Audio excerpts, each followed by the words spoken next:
বন্ধুরা, আজকের ভিডিওতে আমি আপনাদের সামনে এমন সব গোপন তথ্য তুলে ধরব যা হয়তো আপনি কখনোই শোনেননি। তারও বাইরে চীনে এমন এক প্রজাতির মাছের চাষ করা হয় যা পৃথিবীর আর কোনো দেশে বাণিজ্যিকভাবে চাষ হয় না।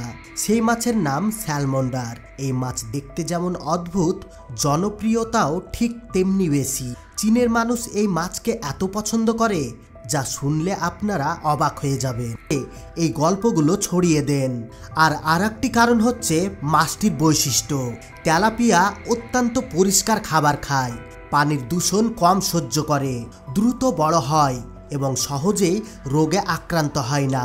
মানুষ মনে করে এই মাছ প্রকৃতির দান, তাই অনেকেই ধর্মীয়ভাবে গুরুত্ব দিত। তাছাড়া সহজলভ্য ও স্বাস্থ্য প্রোটিন। আফ্রিকা, মিশর, জর্ডান, সৌদি আরবে বহু বছর ধরে তেলাপিয়া দারিদ্র্য দূরীকরণের অন্যতম খাদ্য। তাই অনেক মুসলিম দেশে এটিকে বরকতময় মাছ হিসাবেও উল্লেখ করত। চীন কেন তেলাপিয়া মাছের?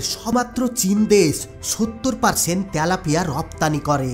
বিশ্বের সবচেয়ে বড় এক্সপার্ট এরা। আর এটার কারণ হচ্ছে সস্তা শ্রম, উন্নত বায়োফ্লক প্রযুক্তি।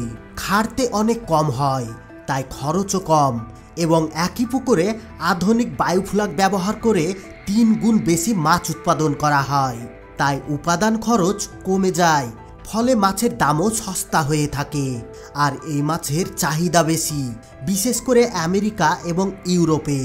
আমেরিকার ফাস্টফুড, রেস্তোরাঁ এবং হোটেলগুলোতে চীনের তেলাপিয়া খুবই বেশি ব্যবহার করা হয়। আর থাকে কাটা কম থাকে, যার কারণে ফিলেট করা সহজ হয়।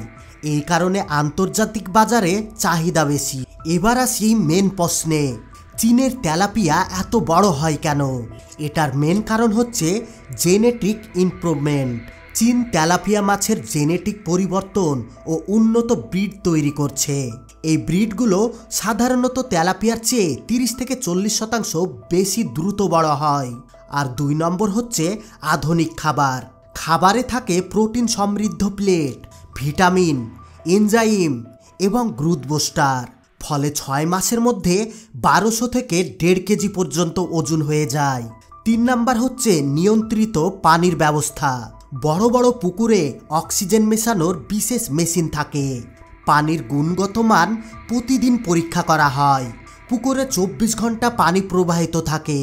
মাছ কখনো অক্সিজেন সংকটে পড়ে না। 4 নম্বর হচ্ছে তাপমাত্রা নিয়ন্ত্রণ। চীনে বড় বড় মাছ চাষের জন্য কৃত্রিমভাবে পুকুরের তাপমাত্রা 24 থেকে 28 ডিগ্রি সেলসিয়াস রাখা হয়। এই তাপমাত্রা তেলাপিয়া বাড়ার জন্য সবচেয়ে উপযুক্ত। স্যালমন্ডার মাছ চীনের সবচেয়ে ব্যতিক্রমী মাছ। এখন প্রশ্ন হলো, স্যালমন্ডার আসলে কি? স্যালমন্ডার আসলে এক ধরনের অ্যাম্ফিবাইন, মানে জল এবং স্থল 2 জায়গায় থাকতে পারে। দেখতে অনেকটা বড়, টিকটিকির মতো, তবে শরীর নরম এবং স্লাইমি। চীনে যেটি চাষ হয় সেটিকে বলা হয় গাইন্ড স্যালমন্ডার, যার আকার প্রায় 1 থেকে 1.8 মিটার পর্যন্ত হতে পারে। এখন প্রশ্ন হলো, কেন এই মাছ চীনে এত জনপ্রিয়? প্রাচীন চীনা সভ্যতায় বিশ্বাস করা হয় স্যালমন্ডার খেলে বার্ধক্য এবং দুর্বলতা কমে। তাদের মতে এটি দীর্ঘ আয়ুর প্রতীক। দাম অত্যন্ত বেশি। একটি বড় স্যালমন্ডারের দাম $1000 পর্যন্ত হতে পারে। এখন আপনারা জানলে অবাক হবেন কেন শুধু চীনে এই মাছের চাষ করা হয়। কারণ চীনের সরকার বিশেষ অনুমতি দেয়।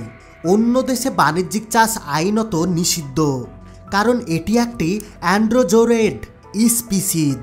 চীন এটিকে সংরক্ষণ প্লাস বাণিজ্য 2 ধরনের কাজে ব্যবহার করে। এবার আমরা জানব চীনের এই মাছ চাষের গোপন পদ্ধতি। নাম্বার 1, এই মাছ চাষ করার জন্য অত্যন্ত ঠান্ডা পানি ব্যবহার করা হয়। বায়োফ্লগের জন্য গুহার মতো কৃত্রিম ট্যাঙ্ক ব্যবহার করা হয়। আর পানির তাপমাত্রা সবসময় শীতল রাখা হয়। আর এদেরকে খাওয়ানো হয় জীবন্ত খাবার, যেমন পোকামাকড়, আরও অনেক কিছু। সেটা হতে পারে ব্যাঙ বা পোলট্রি মুরগি বা অন্যান্য প্রাণী। আর এই মাছ চাষ করার জন্য পানিকে বারবার চেঞ্জ করতে হয় না, অনেক দিন পর পর পানি চেঞ্জ করলে যথেষ্ট। এদেরকে চাষ করার জন্য নিরাপত্তার ব্যবস্থা কঠোর করা হয়। কারণ এটি খুবই দামি একটি মাছ। এবার একটা গুরুত্বপূর্ণ কথা বলি, চীনের মাছ শিল্প ভবিষ্যতে বাংলাদেশের জন্য একটি শিক্ষা। কারণ চীনের কাছ থেকে আমাদের শেখা উচিত এই মাছের ব্রিডিং উন্নয়ন কিভাবে করতে হয়, কৃত্রিম তাপমাত্রা নিয়ন্ত্রণ কিভাবে করতে হয়, বৈজ্ঞানিকভাবে কিভাবে খাবার নিয়ন্ত্রণ করে খাওয়াতে হয় এবং এক্সপোর্ট ইম্পোর্ট টার্গেট করে ফার্মিং করা শিখতে হবে এবং বায়োফ্ল্যাগ ও RAS প্রযুক্তি শিখতে হবে। বাংলাদেশে এগুলো অনুসরণ করলে প্রতি একরে 3 থেকে 5 গুণ বেশি মাছ উৎপাদন সম্ভব। দেশে তেলাপিয়া ও পাঙাশ মাছের নতুন উন্নত ব্রিড তৈরি করা গেলে আন্তর্জাতিক বাজারে প্রতিযোগিতা বাড়বে, যার ফলে বাংলাদেশে বায়োফ্লগ মাছের আরও উন্নত হবে। বন্ধুরা, আশা করি আজকের ভিডিওটি আপনাদের জ্ঞান এবং কৌতূহল দুটোই বাড়িয়ে দিয়েছে। যদি ভিডিওটি ভালো লাগে অবশ্যই লাইক দিন, শেয়ার করুন আর কমেন্টে লিখে যান আপনারা কোন মাছ নিয়ে বিস্তারিত জানতে চান। আর হ্যাঁ, ভিডিওটা যদি আপনাদের ভালো লেগে থাকে তাহলে অবশ্যই লাইক দিয়ে যাবেন, আপনাদের বন্ধুদের সঙ্গে এই ভিডিওটিকে শেয়ার করবেন আর নতুন নতুন তথ্যভিত্তিক ভিডিও পেতে আমাদের এই গো বাংলা চ্যানেলটিকে অবশ্যই সাবস্ক্রাইব করে রাখবেন। আমি আবারও আসব আরও নতুন রোমাঞ্চকর এবং শিক্ষণীয় তথ্য নিয়ে। তো এই জন্য অবশ্যই চ্যানেলটিকে সাবস্ক্রাইব করে অল নোটিফিকেশনটি অন করে রাখবেন। এতক্ষণ পর্যন্ত সঙ্গে থাকার জন্য আপনাদের সবাইকে অসংখ্য ধন্যবাদ।